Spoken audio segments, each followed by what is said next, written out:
guys, welcome to Great Recipes with Garrett, where today we're going to be looking at how to make the traditional style American omelet, a recipe that can actually prove to be quite difficult for people who are beginning in the kitchen and seasoned chefs alike. But hopefully this video will make it a whole lot easier. Let's get to it. Alright, so for the first step we're going to be cooking the fillings for your omelet. For my omelet I'm using about 1/4 of an onion, about 2 ounces of breakfast sausage, or 2 little ticks on the packaging, but you could use virtually any filling that you would want to. With the pan warmed up over medium heat, I'm going to go ahead and add the sausage to the pan and start to cook that. At this point, feel free to add the onions if you like your onions to be a little bit more cooked. I'm going to add mine a little bit later so they maintain some crisp in them. You should definitely use your phone during the downtime instead of preparing more ingredients like beating those eggs over there. Now that the sausage only has a little bit of pink left, I'm going to go ahead and add my onions into the pan.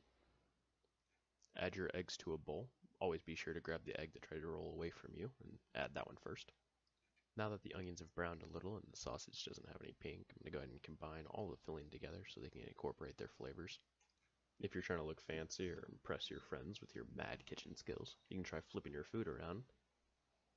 Just be sure to clean up afterwards.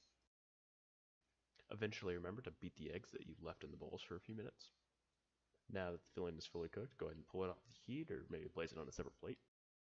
Wipe out your pan so you don't burn any remaining filling. Either spray your pan with cooking spray or melt some butter until it starts to foam. Then go ahead and add your eggs. Immediately start moving your eggs around so smaller curds can form and you don't end up with a layer of cooked egg on the bottom and uncooked egg on top.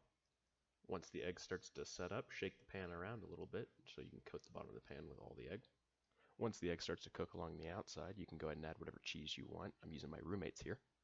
Place your fillings on one side of the omelet. If you're using a cheap non-stick pan like me, use a spatula and kind of go around the outside of the omelet to slowly unstick it from the bottom of the pan. If you're worried about overcooking or burning your eggs, feel free to move it off the heat and then fold the side with the fillings on top of the side without the fillings. Transfer your beautiful looking omelet onto a plate. Question reality because your egg's still stuck to the bottom of the pan. Add seasoning to taste, or if you're a fan of cheese like me, you can top it with more cheese here. And for the best part, enjoy.